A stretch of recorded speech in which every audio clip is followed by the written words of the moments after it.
ఓం శ్రీమాత్రే నమః. గ్రహాల గురించి, నక్షత్రాల గురించి, ఆకాశంలో సంచరించేటటువంటి ఆ యొక్క గ్రహ నక్షత్రాల యొక్క పరిచయాన్ని, అలాగే అవి అంతరిక్షంలో కాలగమనంలో చేసేటటువంటి విన్యాసాలన్నిటినీ కూడా మరి మనందరం కూడా మన ఇళ్ళల్లో మనం కూర్చొని ఏ రోజు ఏ గ్రహం ఏ నక్షత్రంలో సంచరిస్తోంది, అట్లాగే మనకున్నటువంటి ద్వాదశ రాశుల్లో ఏ గ్రహం ఏ స్థానంలో ఉండి ఏ నక్షత్రంలో ఉండి మన యొక్క జీవితాల్ని శాసిస్తున్నాయి అనేటటువంటి విషయాన్ని మనందరం కూడా ప్రతిరోజు ప్రతి క్షణం ఆ గ్రహాల యొక్క కనుసైగల్లో మనందరం కూడా నడుస్తున్నాం. కాబట్టి మన యొక్క కాలగమనంలో భవిష్యత్తులో గ్రహాలు సంచరించేటటువంటి పరిస్థితులు మన యొక్క జీవితాలని ఏ విధంగా నడుపుతాయి, అట్లాగే మన యొక్క దేశ భవిష్యత్తు, అట్లాగే మన యొక్క ప్రపంచం, మన భూమి మీద ఉండేటటువంటి జీవరాశులు ఆ యొక్క గ్రహాల యొక్క కనుసైగల్లో ఏ విధంగా నియమబద్ధంగా ఒక ప్రణాళికాబద్ధంగా వాటి యొక్క చర్యలను అనుసరిస్తూ చేసుకుంటూ పోతాయనే విషయానికి వస్తే, ముఖ్యంగా మనకి భవిష్యత్తులో అనగా మార్చి 29వ తేదీన శనివారం ఉత్తరాభాద్ర నక్షత్రం మనకి షష్టగ్రహ కూటమి అంటే మనకున్నటువంటి ద్వాదశ రాశుల్లో 12వ రాశి అయినటువంటి మీనరాశిలో 6 గ్రహాలు తమ యొక్క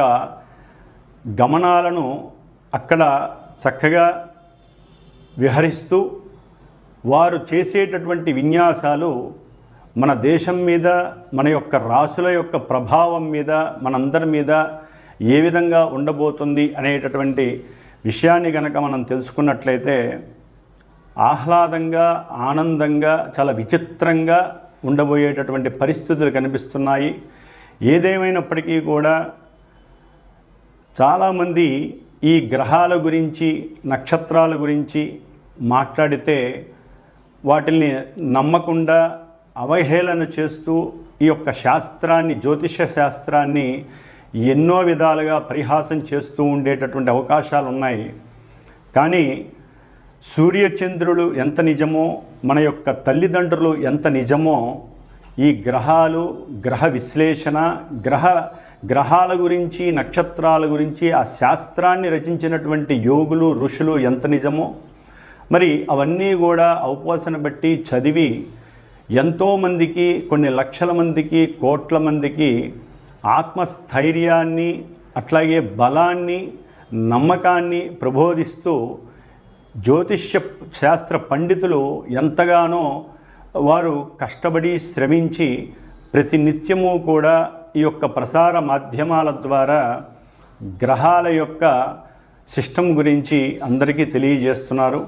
కాబట్టి గ్రహాలని, నక్షత్రాలని అవి సంచరించేటటువంటి సమయాన్ని బట్టి మనకి ఏ విధమైనటువంటి పరిస్థితులు గోచరిస్తాయి, ఏ విధంగా అవి మనల్ని పరిపాలిస్తున్నాయి అనే విషయాన్ని తప్పకుండా అందరూ గమనించుకోవాలి. అట్లాగే జ్యోతిష్యాన్ని నమ్మాలి. వాటి ద్వారా మనకు కలిగేటటువంటి కొన్ని ఇబ్బందుల్ని తప్పించుకోవడానికి మన శాస్త్రం ద్వారా తెలియజేసినటువంటి ఎన్నో పరిహారాలు ఆచరిస్తూ దైవాన్ని, దైవానుగ్రహాన్ని మనం గనక పొందినట్లయితే మనకి అంతరిక్షంలో గ్రహాల వలన కలిగేటటువంటి ఎన్నో రకాలైన ఇబ్బందుల నుంచి కూడా ఈ యొక్క భూమి మీద మనం వాటి యొక్క కాస్మిక్ రేస్ ద్వారా అనుభవించే శుభాలని, అశుభాలని పక్కకి నెట్టివేసి దైవానుగ్రహంతో ఏ గ్రహానికి ఏ అధిష్టాన దేవత ఉంటుందో ఆ అధిష్టాన దేవతని ఆరాధించుకుంటూ, పూజించుకుంటూ, అట్లాగే గ్రహ జపాలు, దానాలు, అట్లాగే ధర్మాదులు, అట్లాగే హోమాదులు, వీటన్నిటి ద్వారా మనం ఎప్పటికప్పుడు మన యొక్క ఆరోగ్యాన్ని, ఐశ్వర్యాన్ని పునరావృతం చేసుకుంటూ ఉండాలి. ఓం శ్రీమాత్రే నమః. ఓం శ్రీమాత్రే నమః. సింహరాశి సింహరాశి వారికి అష్టమంలో ఉన్నటువంటి 6 గ్రహాలు కూడా కొంత ఇబ్బందికరమైనటువంటి పరిస్థితులను తెలియజేస్తున్నాయి. ముఖ్యంగా వీరికి ఆరోగ్యం మీద ఎక్కువగా శ్రద్ధ వహించాలి, లేదా అనారోగ్యంతో బాధలు పడుతూ ఎక్కువగా హాస్పిటల్స్కి వెళ్ళేటటువంటి పరిస్థితి, దాని ద్వారా ఇంట్లో భార్యకి ఇబ్బంది, ఎవరైనా సరే కుటుంబంలో కలిసిమెలిసి ఉంటే ఇంట్లో ఉన్న వాళ్ళందరికీ కూడా దాని మీద ఎఫెక్ట్ పడే అవకాశాలు ఉంటాయి. ముఖ్యంగా సింహరాశి వారికి ఆ యొక్క 29వ తేదీ మార్చి 29వ రోజున తల్లిగారి యొక్క అనారోగ్యం వలన కొంత సౌఖ్యాన్ని మీరు వదులుకోవాల్సి వస్తుంది. ముఖ్యంగా ఈ యొక్క రాశివారు గృహానికి సంబంధించినటువంటి విషయాలు కానివ్వండి, పితృ సంబంధిత విషయాలలో ఆకస్మికంగా ఎన్నో కష్టాలు, ఇబ్బందులు, నష్టాలు పడేటటువంటి పరిస్థితులు ఎదురవుతూ ఉంటాయి.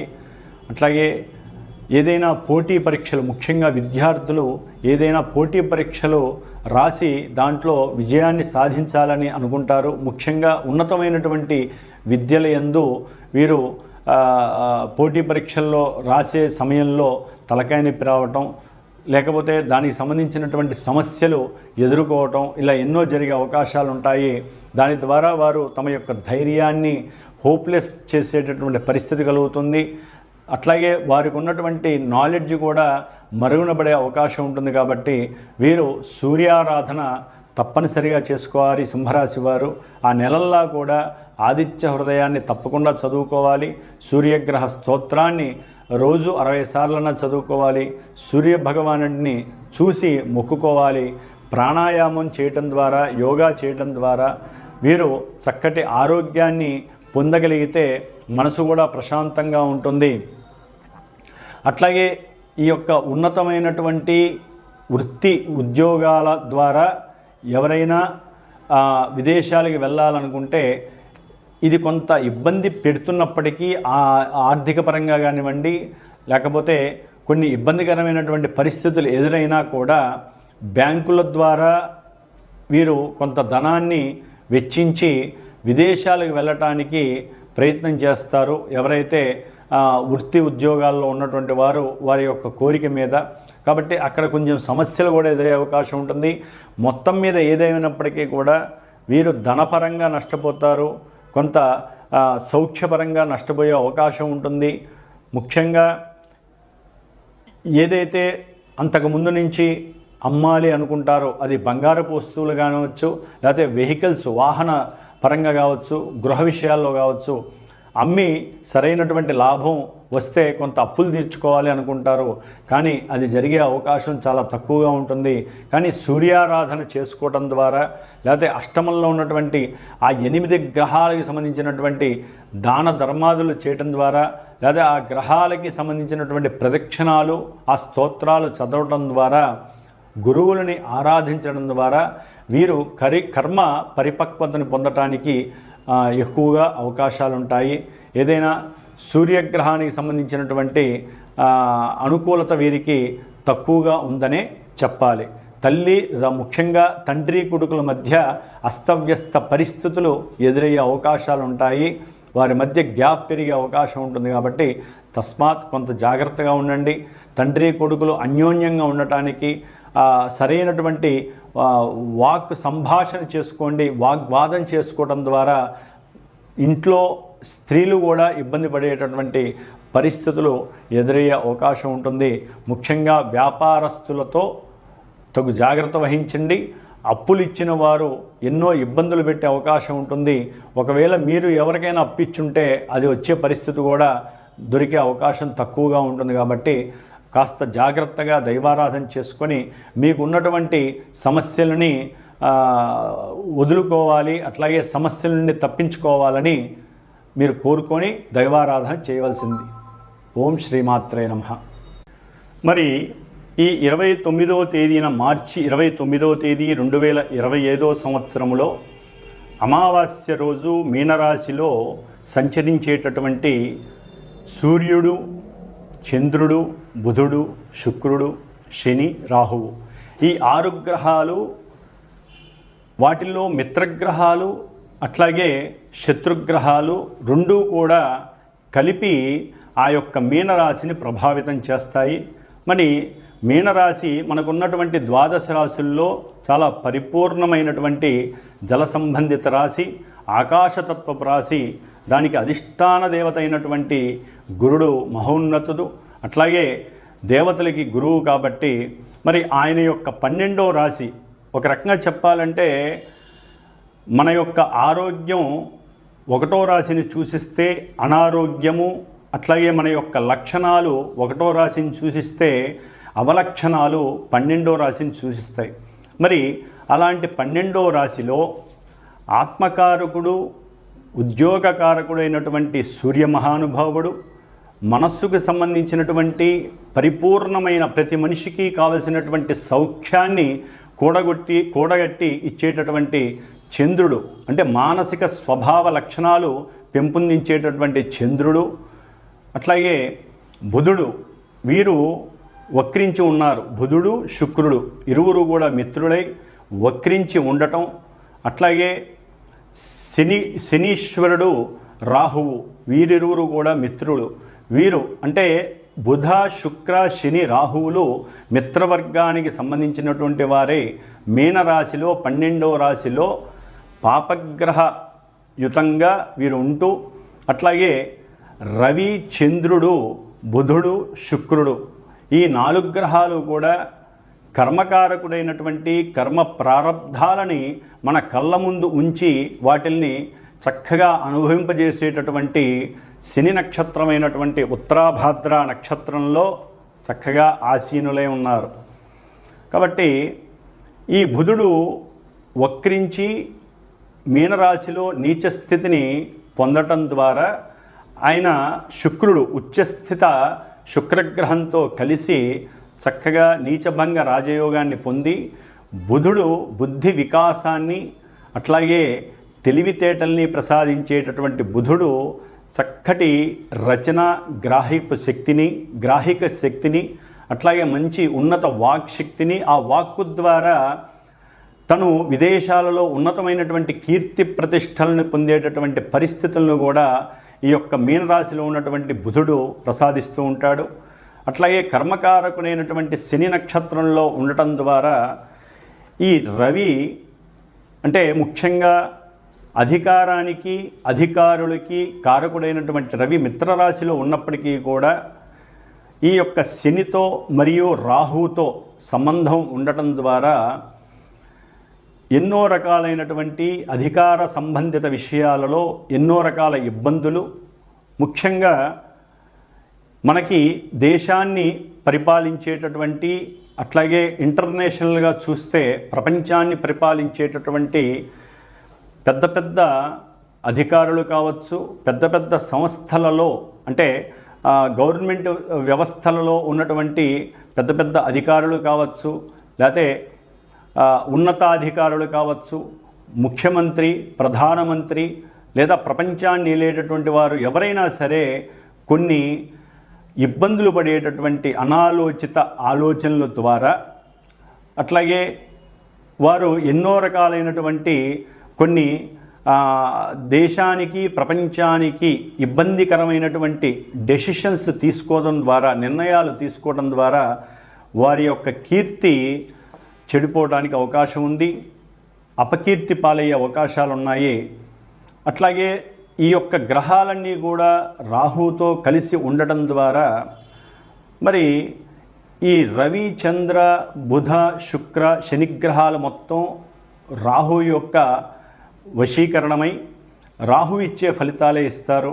మరి బుధ రాహులు కలవటం వలన బాండింగ్ విషయాలలో అంటే ఈ గృహ సంబంధిత లేకపోతే ప్రయాణపు విషయాలలో, లాజిస్టిక్ విషయాలలో, ఎగుమతులు దిగుమతులు, అట్లాగే చేసేటటువంటి వ్యాపారాలలో వ్యాపారస్తులు కొంత అబద్ధపు విషయాలను ప్రబోధించి అబద్ధపు ప్రకటనల ద్వారా వారి యొక్క వ్యాపార స్థితిగతులను పెంచుకోవడానికి ఎంతగానో ప్రయత్నిస్తారు. అట్లాగే శని నక్షత్రంలో ఉండటం కారణంగా వారి యొక్క బుద్ధి పరిపరి విధాలుగా ఉండి రాజకీయ నాయకులతో అనవసరమైనటువంటి సలహాలు ఇవ్వటం ద్వారా, ఒక రకంగా చెప్పాలంటే జ్ఞానవంతులు, బుద్ధిమంతులు, తెలివితేటలు గలవాళ్ళు తమకున్నటువంటి అంటే వారు ఎదగడం కోసం, వారు ఉన్నతమైనటువంటి స్థితిని పొందడం కోసం రాజకీయ నాయకులకి ఎన్నో రకాలైనటువంటి అవాస్తవమైనటువంటి విషయాల యందు వారిని ప్రభావితం చేసి దేశాన్ని, రాష్ట్రాన్ని ఒక రకంగా కిందకు తీసుకువెళ్ళేటటువంటి పరిస్థితి. అంటే ఎదిగేటటువంటి దేశాలు, ఎదిగినటువంటి దేశాలని అధోపాతాళానికి తీసుకెళ్లేటటువంటి ఆలోచనలు, అనాలోచనలుగా ఇక్కడ ప్రదర్శిస్తారు. అట్లాగే ముఖ్యంగా శుక్రుడు, ఈయన భార్యాకారకుడు అంటే కలత్రకారకుడు, అట్లాగే సినిమా రంగానికి సంబంధించిన వాడు, ధనకారకుడు, కోర్టు వ్యవహారాలకి సంబంధించినటువంటి ఈ శుక్ర మహారాజు కూడా శనితో, రాహుతో కలిసి ఉండటం ద్వారా భార్యాభర్తల మధ్య ప్రపంచంలోనే ఈ కోర్టుకు సంబంధించినటువంటి వ్యవహారాలలో వారు కొన్ని ఈ జడ్జిలు కానివ్వండి, లాయర్లు కానివ్వండి, కొన్ని ఆలోచనలు చేసి ఈ భార్యాభర్తల వ్యవస్థలో, వివాహ వ్యవస్థలో ఎన్నో విధాలుగా భవిష్యత్తులో పనికి వచ్చేటటువంటి ఎన్నో రకాలైనటువంటి విషయాలను రాజ్యాంగబద్ధంగా తీసుకొచ్చేటటువంటి పరిస్థితులు కనిపిస్తున్నాయి. అట్లాగే ఈ మీనరాశి జల సంబంధిత రాశి కాబట్టి విదేశాలకు సంబంధించినటువంటి విషయాలలో అంటే ఇంటర్నేషనల్గా, అట్లాగే మన దేశంలో కూడా జల సంబంధిత విషయాలు అంటే నదులు, అట్లాగే చెరువులు, సముద్రాలు, వీటికి సంబంధించినటువంటి కొన్ని ఎలిగేషన్స్ ఇబ్బంది పడే అవకాశాలు ఉంటాయి. వాటి బోర్డర్కి సంబంధించినటువంటి విషయాలు ఒకానొక సమయంలో పూర్వకాలంలో చేసినటువంటి కట్టుదిట్టమైనటువంటి కొన్ని ప్రణాళికలని కానీ, అట్లాగే వాటికి సంబంధించినటువంటి సరిహద్దు విషయాలలో అంటే సముద్రాలకు సంబంధించినటువంటి, నదులకు సంబంధించినటువంటి సరిహద్దు విషయాలలో ఈ రాజకీయ నాయకులు పెద్ద పెద్ద వాళ్ళకి సంబంధించి, అట్లాగే నదులకు సంబంధించినటువంటి, సముద్రాలకు సంబంధించినటువంటి రాజకీయ వ్యవస్థలో ఉన్నటువంటి ఒక డిపార్ట్మెంట్కి సంబంధించి ఎన్నో అనుకూలమైనటువంటి చర్చలు జరగటం, వాటి మధ్య కొంత వ్యాజ్యము, కోర్టు దాకా వెళ్ళేటటువంటి పరిస్థితులు కలగటము, ఆలస్యం అవ్వటము, ఆ వ్యవహారాల యందు రాజకీయ నాయకుల మధ్య, అట్లాగే దేశానికి విదేశాలకి మధ్య కొంత వాగ్వాదము జరగటము, వారు చేసుకున్నటువంటి చర్చలు ఫలించకపోవటం వలన కొంత యుద్ధానికి సంబంధించినటువంటి పరిస్థితులు కూడా ఎదురయ్యే అవకాశాలు ఉంటాయి. అట్లాగే ఈ 6 గ్రహాలు అంటే షష్టగ్రహాలు కూడా జలరాశిలో ఉండటం ద్వారా ముఖ్యంగా సముద్రయానంలో అత్యంత ప్రమాదకరమైనటువంటి కొన్ని ఇబ్బందులు కలిగే అవకాశాలు ఉంటాయి. సముద్రంలో అలజడి కలిగి, అట్లాగే సముద్రం లోపల మనకి అంతర్భాగంగా ఉన్నటువంటి పెట్రోలు, డీజిలు, అట్లాగే వీటికి సంబంధించినటువంటి కెమికల్స్కి సంబంధించినటువంటి ఐటమ్స్ విషయంలో దేశాలకి అట్లాగే రాష్ట్రాలకి మధ్య కూడా అంతర్గత వివాదాలు పెరగటం, వాటి యందు కొన్ని నియమ నిబంధనలు, ప్రణాళికలు తయారు చేసుకోవటం అనేది జరిగే అవకాశాలు ఉంటాయి.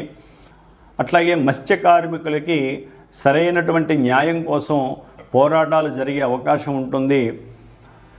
ముఖ్యంగా ఈ కొన్ని రోజులు, ఒక నెల రోజులు అంటే 29 మార్చి 2025 నుంచి ఒక 30 రోజులు 40 రోజుల మధ్యలో ఈ జల సంబంధిత విషయాలలో ఎన్నో ఎలిగేషన్స్ కలిగి ఎన్నో రకాలైనటువంటి స్మగుల్డ్ గూడ్స్ అట్నుంచి ఎగుమతులు దిగుమతులు అవ్వటం, దాన్ని ఎంతో పెద్ద ఎత్తున వాటిని పట్టుకోవటం, మాదక ద్రవ్యాలు, అట్లాగే మనుషుల్ని ఇబ్బంది పెట్టేటటువంటి పొగాకు, అట్లాగే బొగ్గు, ఏదైతే పెట్రోల్కి లేకపోతే కొన్ని పారిశ్రామిక వ్యవస్థలలో అత్యంత కీలకమైనటువంటి బొగ్గుకు సంబంధించినటువంటి వివాదాలు కలుగుతాయి.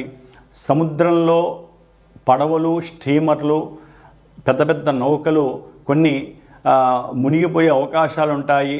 అట్లాగే వాయు సంబంధిత విషయాల యందు కూడా ఈ సముద్రంలో కొంత ఇబ్బందులు కలిగి ఎన్నో రకాలైనటువంటి సమస్యలని ఎదుర్కొనే అవకాశాలు కూడా ఉంటాయి. కాబట్టి కొంత జాగ్రత్తలు తీసుకోవాల్సిన అవసరం అయితే ఉంటుంది. ఎందుకంటే అమావాస్య రోజున ఈ షష్టగ్రహ కూటమి రావటం, అది ఉత్తరాభాద్ర నక్షత్రం శనివారం కావటం, పూర్తిగా శని అధీనంలో ఉండటం, అట్లాగే రాజు మంత్రి అయినటువంటి అంటే మనకి అంతరిక్షంలో తల్లిదండ్రులుగా చెప్పుకునేటటువంటి సూర్యచంద్రుడు ఇద్దరు ఉత్తరాభాద్ర నక్షత్రంలో ఉండటం, అట్లాగే బుద్ధి వికాసానికి, అట్లాగే ఆనందానికి, ఉత్సాహానికి మూలకారకులైనటువంటి బుధ శుక్రులు ఇద్దరూ కూడా వక్రంలో ఉండి, ఒకరు ఉచ్చస్థితిని పొందారు, శుక్రుడు ఉచ్చస్థితిని పొంది వక్రగమనంలో ఉండి కొంత ఇబ్బందులు కలిగజేసే పరిస్థితిలో ఉన్నాడు. అట్లాగే బుధుడు వక్రంలో ఉండి నీచ స్థితిని పొంది చక్కగా నీచభంగ రాజయోగాన్ని పొందాడు. కాబట్టి ముఖ్యంగా ఈ యొక్క కారణాల వలన కూడా కొంత శని యొక్క ప్రాబల్యం పెరుగుతుంది. అలసత్వము, సోమరితనము, అట్లాగే వీరందరూ కూడా రాహుతో కలిసి ఉండటం ద్వారా 12వ రాశి, మేషానికి ఇది 12వ రాశి అవటం ద్వారా ఎన్నో రకాలైనటువంటి ఇబ్బందులు ఈ కారకత్వాలకు సంబంధించి జరిగే అవకాశాలు ఉంటాయి. కాబట్టి రాహువుకి సంబంధించినటువంటి అధిష్టాన దేవత దుర్గాదేవి కాబట్టి దుర్గాదేవికి సంబంధించినటువంటి పారాయణలు కావచ్చు, దుర్గాదేవి స్తోత్రాలు కావచ్చు, లేకపోతే దేశంలో అమ్మవారి దేవాలయాల్లో చండీ హోమాలు కావచ్చు, ఇలాంటివి చేయటం ద్వారా ఆ అమావాస్య రోజున షష్టగ్రహ కూటమి వలన కలిగేటటువంటి ఎన్నో రకాలైనటువంటి సమస్యల నుంచి తప్పించుకోవచ్చు. ముఖ్యంగా శుక్రుడు అంటే భార్యాభర్తలు కావచ్చు, లేదా సినీ పరిశ్రమకు సంబంధించిన వారు కావచ్చు, గీత రచయిత్రులు కావచ్చు, లేకపోతే గానం అంటే ఎవరైతే కళలకు సంబంధించినటువంటి వారు ఉంటారో అన్నిటికీ సంబంధించిన వారు, వస్త్ర వ్యాపారులు, వారు సాధ్యమైనంత వరకు మోసాలు, అట్లాగే మోసపూరితమైనటువంటి అడ్వర్టైజ్మెంట్స్ ఇలాంటివి జరిగే అవకాశాలు ఉంటాయి. కాబట్టి అవి చేయకుండా ఉన్నది ఉన్నట్టుగా నిజాన్ని గనక, ఎందుకంటే అది మీనరాశి కాబట్టి నిజాన్ని నిజంగా చెప్పినట్లయితే వాళ్ళ యొక్క వ్యాపారం అభివృద్ధి చెందుతుంది. అట్లాగే కీర్తి ప్రతిష్టలు ఎంతగానో దేశ విదేశాల్లో మారుమురుగుతాయి.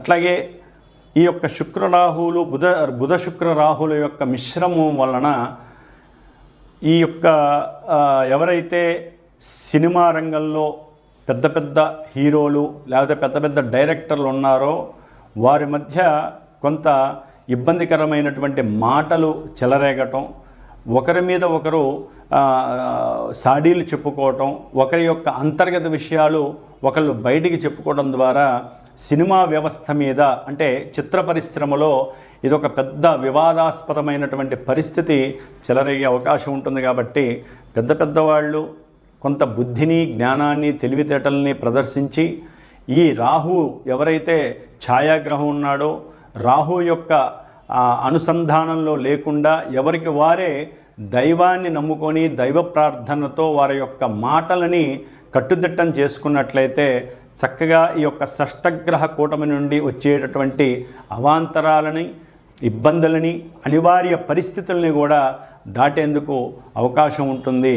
కాబట్టి ఈ షష్టగ్రహ కూటమి వలన దేశానికి, ప్రపంచానికి ఇబ్బందులు కొన్ని రకాలుగా కలిగినప్పటికీ విడిగా కూడా కలుగుతూ ఉంటాయి.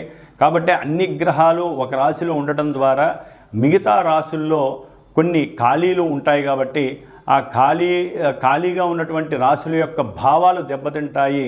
అట్లాగే వీరందరూ కూడా రాహు యొక్క అధీనంలో ఉండటం, రాహువు శని పూర్వభాద్ర నక్షత్రం అంటే శుభ నక్షత్రమైనటువంటి వారున్నటువంటి ఆ యొక్క రాశి యొక్క అధిష్టాన దేవత అయినటువంటి గురుడు నక్షత్రంలో ఉండటం, ఆ గురుడు మేషరాశి నుంచి వృషభ రాశి అంటే ధనరాశి అయినటువంటి కుటుంబ స్థానం అయినటువంటి ఆ యొక్క రాశిలో ఉండటం ద్వారా చాలా వరకు వీరు దైవాన్ని దైవాన్ని అనుకూలించమని కోరడం ద్వారా, దైవ ప్రార్థనలు చేయడం ద్వారా, ఎక్కువగా దైవ నామస్మరణ చేయటం ద్వారా వీరు కుటుంబాలలో కానీ ధనపరంగా కానీ ఎన్నో రకాలైనటువంటి అస్తవ్యస్త పరిస్థితుల నుంచి ఎదుర్కొని చక్కటి ధనాదాయాన్ని పొందొచ్చు, వ్యాపారాన్ని వృద్ధి చేసుకోవచ్చు. అట్లాగే ఎన్నో రకాలైనటువంటి విషయ వాంఛలకి లోబడకుండా వీరు చక్కటి జ్ఞానాన్ని, వారికి ఉన్నటువంటి జ్ఞానాన్ని 10 మందికి తెలిసేలాగా, అంటే దేశ విదేశాలలో వారి యొక్క జ్ఞాన సంపదని చక్కగా ఎక్స్పాండ్ చేసుకుంటూ వారి కీర్తిని పెంచుకునేటటువంటి స్వభావాన్ని కలిగి ఉండే అవకాశాలు ఉంటాయి. ఈ షష్టగ్రహ కూటమి వలన ఎన్నో రకాలైనటువంటి లాభాలను కూడా దైవనామస్మరణ ద్వారా మనం పెంచుకునే అవకాశాలు ఉంటాయి. కాబట్టి ప్రతి ఒక్కరూ కూడా ఈ యొక్క కాలంలో, అంటే మార్చి అమావాస్య రోజున సాధ్యమైనంత వరకు శనీశ్వరుడికి సంబంధించినటువంటి ఆరాధన, అంటే శనీశ్వర దశరథ శని ప్రోక్త నామాన్ని, స్తోత్రాన్ని పఠించడం ద్వారా కానీ, ఆ రోజున శనిగ్రహానికి అభిషేకం చేసుకోవడం ద్వారా కానీ, శనిగ్రహ జపాలు చేయించుకోవడం ద్వారా కానీ, లేకపోతే కొంతమంది రాసుల వారు శనిగ్రహానికి సంబంధించినటువంటి దానాలు ఇవ్వడం ద్వారా కానీ వారి యొక్క తల్లిదండ్రుల యొక్క ఆరోగ్యాన్ని, వారి యొక్క ఆరోగ్యాన్ని కాపాడుకున్న వారు అవుతారు. అట్లాగే ఈ యొక్క షష్టగ్రహ కూటమి వలన ఈ 6 గ్రహాలు ఎదురుకుండా ఉన్నటువంటి కన్యారాశి మీద ప్రభావితం చూపిస్తోంది. ఇది మరి చాలా సెన్సిటివ్ రాశి. ఇది డాక్టర్స్కి, వైద్య రంగాలకి, అట్లాగే వ్యాపార సంస్థలకి సంబంధించినటువంటి రాశి. కాబట్టి ఈ యొక్క కన్యారాశి మీద, కన్యారాశిలో ఉన్నటువంటి కేతుగ్రహం, అట్లాగే ఈ యొక్క గ్రహాలన్నీ కూడా కేతువు మీద తమ యొక్క దృష్టిని ప్రభావితం చేయడం ద్వారా ఎన్నో చిత్ర విచిత్రమైనటువంటి ఇబ్బందులు కలగడానికి అవకాశం ఉంటుంది.